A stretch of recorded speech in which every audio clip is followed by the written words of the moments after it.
Where can you graph the solution set of an inequality? Imagine trying to see all the possible solutions to a math problem at once. Graphing is a great way to do that, especially for inequalities. When you work with inequalities involving two variables, like x and y, you can use a coordinate plane to show all the solutions visually. First, you start by drawing the boundary line. To do this, replace the inequality sign with an equal sign. For example, if you have y is greater than 2 times x plus 1, you draw the line y equals to x plus 1. This line acts as a divider, splitting the plane into two parts. Next, decide what kind of line to draw. If the inequality includes an equal sign, like greater than or less than or equal to, you draw a solid line. This means points on the line are part of the solution. If the inequality is strict, like greater than or less than without the equal sign, you draw a dashed line. This shows points on the line are not included in the solution.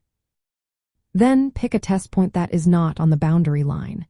The easiest choice is often the point 0, 0, unless it lies on the line. Substitute this point into the original inequality. If the inequality holds true, shade the side of the line where the test point is. If it does not, shade the opposite side. This shaded region shows all the points that satisfy the inequality. When you have more than one inequality, you graph each one separately on the same coordinate plane. Shade the solution regions for each inequality. The common shaded area where all regions overlap is the solution set for the system of inequalities. This method works well for linear inequalities with two variables. It can also be extended to more complex inequalities by graphing their boundary curves and shading the appropriate regions. Graphing the solution set helps you see all the possible values that satisfy the inequality at once. It makes understanding the problem much clearer and easier to solve. Whether you're working on optimization problems or setting constraints in real-world situations, this visual approach is very helpful.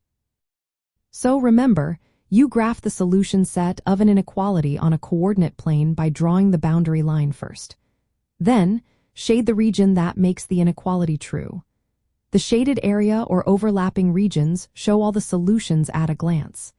This way, you turn an abstract algebra problem into a clear visual picture that anyone can understand.